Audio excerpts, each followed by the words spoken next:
La llamada del más allá. Basado en hechos reales. Soy el hijo único de una familia pequeña, pero ya mayor, la cual vive en la colonia Roma del Estado de México. Siempre suelo visitar a mis padres los fines de semana. Ya son una pareja de avanzada edad. Muy seguido llegan a tener visitas de vecinos para ayudarles en lo que se les ofrezca. Una noche cualquiera, no hace tanto tiempo, me encontraba dormido en casa de mis padres.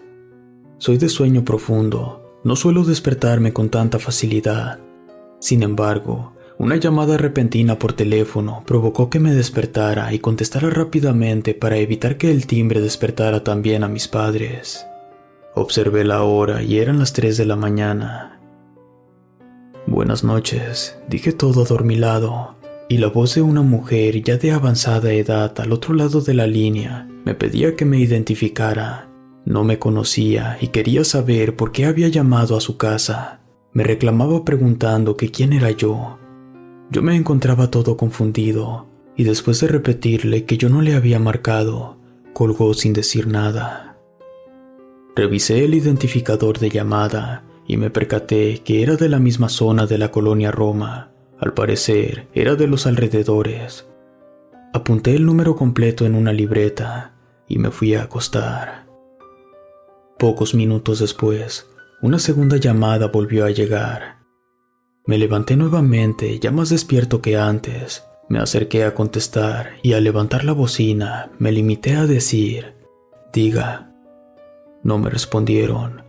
Era como si el viento hubiese contestado. Al otro lado de la línea se escuchaba un vacío intermitente.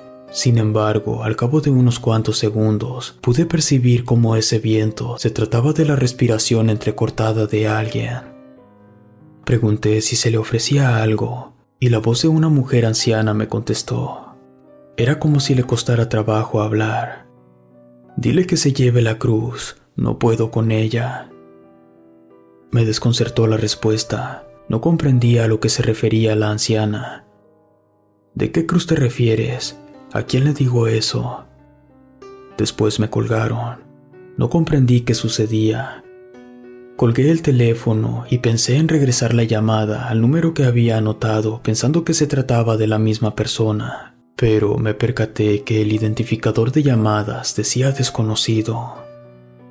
Escuché un ruido proveniente de la sala. Pensé inmediatamente en que tantas llamadas por fin habían despertado a mis padres.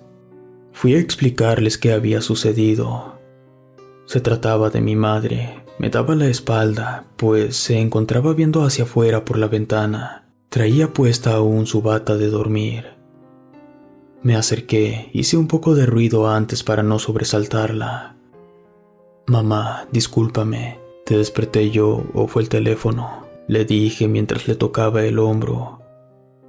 De pronto, mi madre se desvanecía quedando la bata en mi mano. Me eché para atrás muy asustado. Yo estaba seguro que había visto a mi madre frente a mí, pues aún sostenía la bata de ella. Un ruido detrás de mí me desconcertó. Se trataba de mi madre que encendía la luz y me preguntaba qué había sucedido. La vi bien y me percaté que a quien había visto antes no se había tratado de mi madre. Decidí contarle lo sucedido. Le pedí que nos sentáramos a un lado del teléfono para mostrarle el contacto del cual habían marcado. Mi madre, muy desconcertada, me pidió que despertara a mi padre, que necesitaba de su ayuda, pues el número se le hacía muy familiar. Al cabo de unos minutos, mi padre se colocaba sus lentes y veía el número de teléfono. «Es de la casa de Genoveva», dijo mi padre, quien tomó el teléfono y marcó. Al cabo de unos segundos contestaron. Mi padre comentó lo mismo que yo al principio. No habíamos marcado nosotros, y quien había contestado después era su hijo. Sin embargo, mi padre se quedó en silencio mientras escuchaba algo que le decían del otro lado. Al cabo de unos segundos se disculpó, dio su sentido pésame y colgó. «¿Sucedió algo?», preguntó mi madre, pues también había escuchado el sentido pésame proveniente de mi padre. La hermana de Genoveva, la mayor, falleció hace unas horas. Si la recuerdas, es la señora que vivía aquí cuando llegamos a la colonia. Mi madre, asombrada por la noticia, se había llevado las manos a la boca.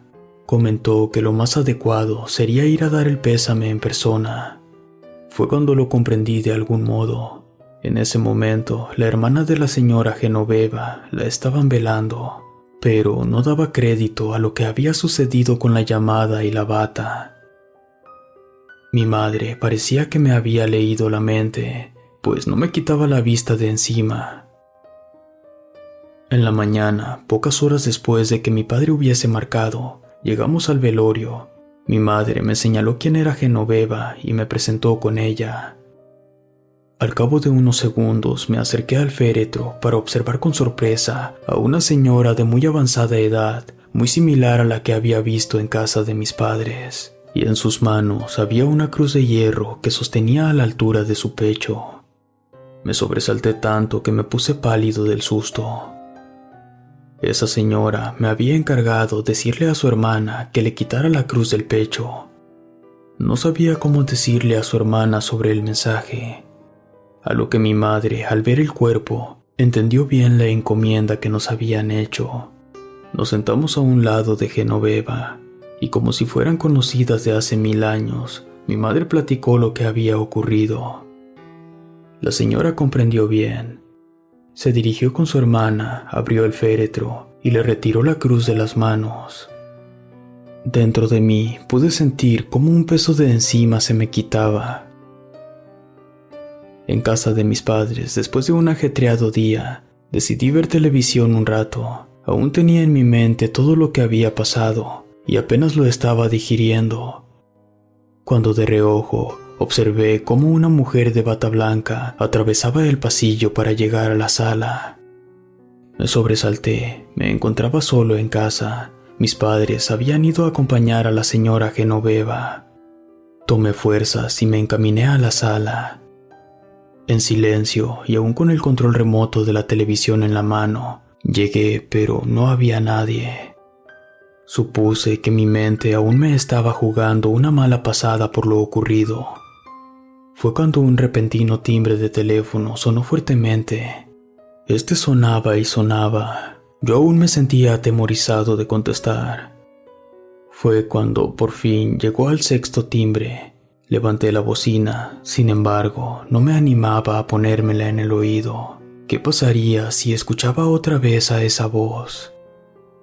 Llevé el teléfono a mi oído. No escuchaba nada como la última vez, pero al cabo de unos segundos, voces tenues a lo lejos se podían escuchar, incluso risas y alguno que otro llanto. Y justo antes de que alguien preguntara algo, escuché: «Ya llegué. Estoy bien, gracias». Y me colgaron. Supuse que debía de alguna manera enviar el mensaje. En cierto modo, me sentí tranquilo conmigo mismo, pues ya sabía que todo terminaría. Tomé la libreta de contactos, escribí el nombre de Genoveva en el número que había anotado la primera vez y marqué: «Señora Genoveva». Su hermana llamó y me dijo que ya llegó. Ella se encuentra bien. Gracias. Aún no sé si existe un más allá. Sin embargo, me gusta creer que de algún modo esa anciana fue recibida por su familia y ahora se encuentra más tranquila. Basado en hechos reales. Los nombres de los personajes y la zona donde ocurrió fueron cambiados con el fin de proteger a las personas. Se evita mencionar el nombre de padres y nombre de la persona fallecida, debido a que los 3 ya fallecieron. Relato escrito y adaptado por Lengua de Brujo.